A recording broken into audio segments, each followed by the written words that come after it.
Bonjour à toute la classe de Clare et bienvenue dans cette dernière vidéo de correction sur les graphiques cartésiens.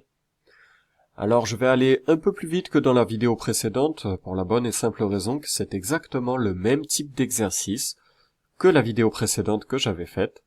Donc si vraiment vous trouvez que ça va trop vite ou que vous n'avez pas bien compris, ce que je vous conseille c'est de regarder la vidéo précédente où la manière de lire un graphique cartésien est bien expliquée avec beaucoup de détails.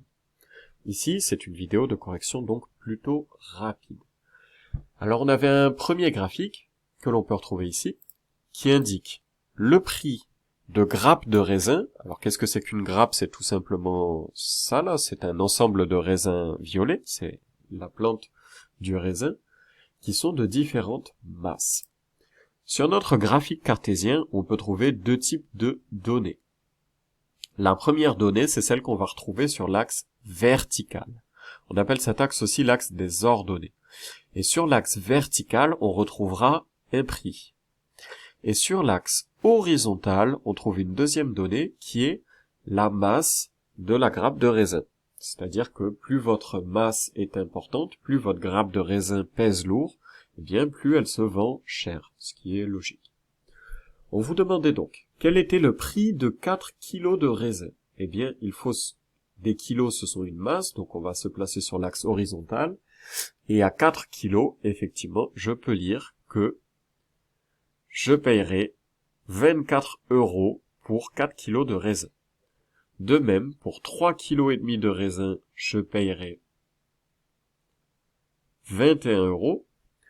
Pour 5,5 kilos de raisin, bon, 5,5 c'est comme pour le 3,5, on est entre 5 et 6. Donc 5,5 je suis ici et je payerai 33 € le kilo. On vous disait qu'Amaury a dépensé 18 € en grappes de raisin. Combien de kilos de raisin a-t-il acheté? Eh bien cette fois-ci c'est l'inverse. On a une donnée sur un prix et on recherche une masse. Donc au lieu de partir de la masse pour chercher un prix, eh bien nous allons faire l'opération inverse. Nous allons partir de 18 qui est positionné ici. Et nous allons regarder quelle est la masse correspondante. Et on voit que c'est 3 kilos. Si Inès a dépensé 15 €, alors on va faire la même opération. On voit qu'on arrive entre le 2 et le 3. Elle a donc acheté 2,5 kilos de raisin. Et si Louis a dépensé 9 €, eh bien on voit qu'on est ici entre 1 et 2. Ça veut dire qu'il a acheté 1,5 kg de raisin. On passe à l'exercice suivant. Cette fois-ci, c'était toujours la même idée. On a un volume d'eau dans un réservoir qui est en train de se vider. Et on peut retrouver deux données. Sur l'axe vertical, l'axe des ordonnées, on va retrouver le volume d'eau présent dans ce réservoir. Et sur l'axe horizontal, l'axe des abscisses, on va trouver un temps. Ça veut dire que plus on avance dans le temps, alors là il y a un petit problème d'affichage, je pense que dans votre livre ce n'est pas du tout comme ça, on a 9, 10, 11, 12, 13, 14, 15, mais je ne sais pas, sur le site web il y a un petit problème. Et on voit que plus on avance dans le temps, eh bien plus le volume du réservoir baisse, ce qui est logique puisque le réservoir est en train d'être vidé. On perd donc de l'eau. On vous demandait quel était le volume d'eau que contenait le réservoir quand il était plein. Eh bien, on peut voir que quand il était plein, il avait un volume total de 48 litres. Alors, comment on sait 48? On est entre 40 et 50, il y a 5 petits traits. Donc, chaque petit trait vaut 2. Donc ici, je suis à 40, 42, 44, 46. Ici, je suis bien à 48. On vous demandait quel volume d'eau contenait le réservoir à 11h30. Donc si je me trompe pas, parce que j'ai pas les graduations, il fallait se placer à 11h30. Donc ici, on devait avoir 9, 10, 11, 11h30. Et on avait un volume d'eau qui devait se trouver par ici de 28 litres. On vous demandait à quelle heure restait-il 16 litres dans le réservoir. Eh bien, cette fois-ci, on a une donnée sur les litres. On se mettait donc à 16 litres. Ici, je suis à 10, 12, 14, 16. Et je venais regarder, et ça devait correspondre à cette graduation-là, qui doit être 13 heures, si je ne me trompe pas. Quand est-ce que le réservoir a été complètement vidé? Eh bien, s'il est complètement vide, c'est qu'il ne lui reste plus que 0 litre, puisqu'il n'a plus d'eau, il est complètement vide. Et il est complètement vidé au bout de 15 heures. On vous demandait enfin combien de litres s'était écoulé entre 11 heures et 12 heures. Eh bien, on devait trouver la réponse de 8 litres. C'est tout simplement la différence qu'il y a entre deux points, entre 11 heures et 13 heures, et 12 heures, pardon. Et entre 13 heures et 14 heures, on devait trouver aussi la même réponse. Pourquoi? Parce que quand on est une droite, on dit qu'on a ce qu'on appelle un modèle linéaire. Ça veut dire que le volume d'eau, il baisse de manière constante. Il n'y a pas un moment où il perd plus d'eau ou un moment où il perd moins d'eau. Il perd à chaque heure la même quantité d'eau. C'est pour ça qu'on a une droite. Donc ça allait un peu vite, mais je vous rappelle encore une fois, si vraiment vous avez des soucis avec ça, regardez la vidéo précédente, tout y est bien expliqué dans les détails. Celle-ci n'est qu'une vidéo d'entraînement. Alors, vous aviez un dernier exercice à faire, et là par contre, on est sur quelque chose de nouveau.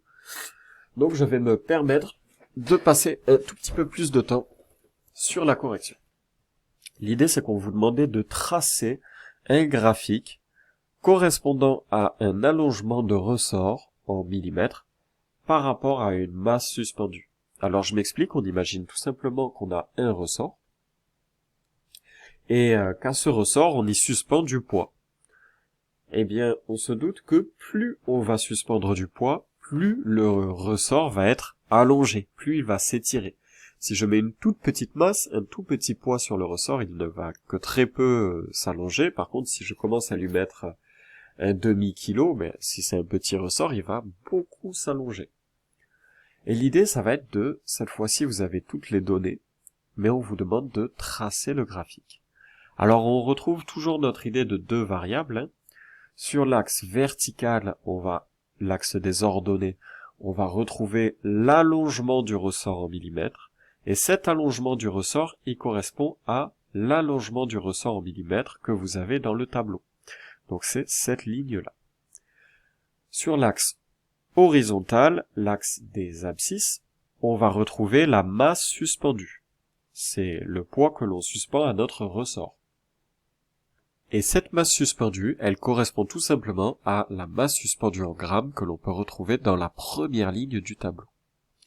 Et l'idée, c'est qu'à partir de ce tableau, on va construire notre propre graphique.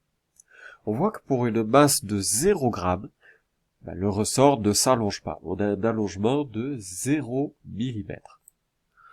On a donc un premier point à construire qui est ici. Pourquoi ici? Parce que ça correspond au point tout simplement 0, 0. Quand on a une masse de 0 g, on a un allongement de 0 mm. Le ressort, il ne s'allonge pas. On a un deuxième point à construire. On peut voir que si on met une masse de 100 g, eh bien, mon ressort, il va s'allonger de 16 mm. On est donc ici à 100 g. Je suis sur l'axe horizontal, les abscisses, qui correspond à la masse. Et pour 100 g, je sais que j'ai 16 mm d'allongement. Je vais donc avoir un deuxième point à construire qui est ici.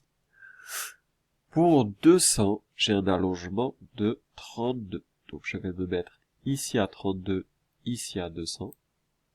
Et j'ai un nouveau point à construire. Pour une masse de 300 qui est ici, 300 grammes, j'ai un allongement de 48. Donc je me mets ici à 300 et je regarde où est positionné mon 48. Je me mets ici, etc., etc. J'aurai donc un point à 400 en équivalent à 64. Et j'aurai enfin un point à 500 pour 80. Une fois que vous aurez fait tous ces points, il ne reste plus qu'à les relier. Donc l'idée, c'est que vous allez tracer une droite qui passe par tous ces points et vous aurez construit votre graphique cartésien. Je vous remercie d'avoir suivi cette vidéo et à très bientôt pour une prochaine.